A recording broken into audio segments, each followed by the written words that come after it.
हम बात करते हैं कंप्यूटर के मुख्य पार्ट की, जो है memory. Every information is stored in binary code. Her information computer में, हम जो भी, कंप्यूटर छोड़िए, कोई भी इलेक्ट्रॉनिक डिवाइस अगर है तो कोई भी जो इन्फॉर्मेशन स्टोर्ड होगी, चाहे वो कुछ भी हो, चाहे वो किसी भी तरह का डेटा हो, किस तरह से इन्फॉर्म होगी, किस फॉर्म में होगी, बाइनरी फॉर्म में होगी, बाइनरी कोड में होगी। बाइनरी कोड क्या होता है? बाइनरी कोड सीक्वेंस होता है 0 का और 1 का। तो हमारे अगर कंप्यूटर में कोई भी इंफॉर्मेशन स्टोर है तो वो 0 और 1 के सीक्वेंस में स्टोर होगी। 0 और 1 को हम बिट कहते हैं। अगर हम बिट्स की बात करें तो यहाँ पर सिर्फ 2 ही बिट्स होती हैं। क्या क्या? 0 और 1, सिर्फ 2 बिट्स होती हैं। अगर हम इलेक्ट्रॉनिक डिवाइस के पर्सपेक्टिव से बात करें तो 0 रिप्रेजेंट करता है ऑफ को और 1 रिप्रेजेंट करता है ऑन को। मतलब जो हम कहते हैं कोई डिवाइस ऑफ है, एक ऊपरी सतह से लेकर चलते हैं, अगर हम कहते हैं कोई इलेक्ट्रॉनिक डिवाइस ऑफ है तो इसका मतलब उसकी जो न्यूमेरिक रिप्रेजेंटेशन है या बाइनरी रिप्रेजेंटेशन है वो क्या है? 0। और अगर कोई डिवाइस ऑन है तो उसकी बाइनरी रिप्रेजेंटेशन क्या है? 1। जब ये दो बिट के सीक्वेंस बनते हैं तो वो क्या होता है? बाइनरी कोड होता है। जब हम 8 बिट मिला देते हैं तो 1 बाइट बनता है। 8 बिट्स को मिलाकर 1 बाइट बनता है। जिस तरह से यहां देख सकते हैं आप, जो सबसे राइट हैंड साइड में आपके जो बिट है वो पहली बिट है, फिर दूसरी, तीसरी, चौथी, इस तरह से टोटल 8 बिट को मिलाकर 1 बाइट बनता है। और 1 बाइट में क्या स्टोर होता है? 1 कैरेक्टर स्टोर होता है।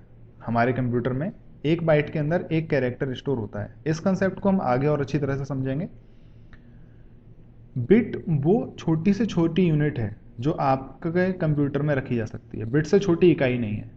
सबसे छोटी इंफॉर्मेशन जो आपका कंप्यूटर रख सकता है वो क्या है? 0 या 1, यानी कि bit.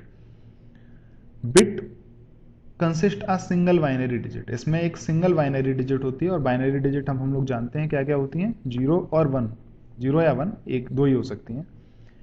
We can interpret 0 and 1। हम 0 और 1 को किस तरह से देखेंगे? 0 को हम फॉल्स भी कह सकते हैं, फॉल्स मीन्स गलत, और ऑफ भी कह सकते हैं यानी कि बंद। इसी तरह 1 को हम ट्रू से भी रिप्रेजेंट कर सकते हैं और ऑन भी कह सकते हैं। ये दो मीनिंग है, false and off, true and on, ये मीनिंग है। लेकिन जो रिप्रेजेंटेशन होगी वो 0 और 1 की फॉर्म में ही होगी। 1 बिट कंसिस्ट 0 और 1, ये आप लोगों को पता है। 8 बिट जब मिलती हैं तो क्या बनता है? 1 बाइट बनता है।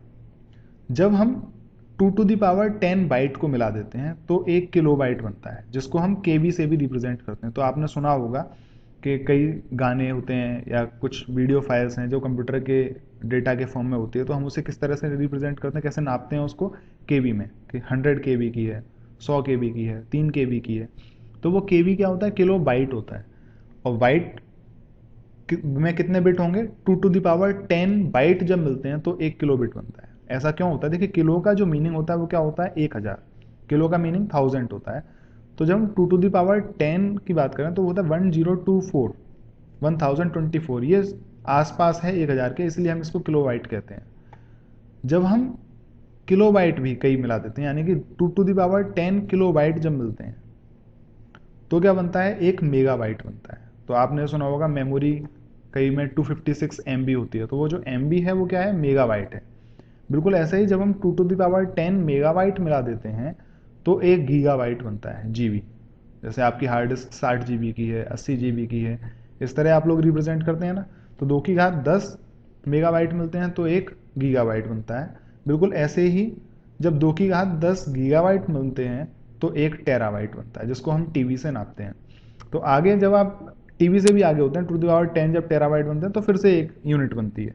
तो हम इस तरह से मेमोरी को रिप्रेजेंट करते हैं। तो सबसे छोटी जो इकाई होती है वो क्या होती है? बिट।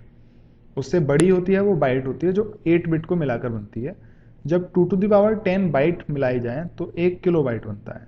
जब 2 टू द पावर 10 केबी बनाया जाए तो 1 मेगाबाइट बनता है। 2 टू द पावर 10 मेगाबाइट मिलाने पर 1 जीबी बनता है और 2 टू द पावर 10 जीबी मिलाने पर 1 टेराबाइट बनता है। इस तरह से हम मेमोरी को रिप्रेजेंट करते हैं, हम इस तरह से मेमोरी को नापते हैं।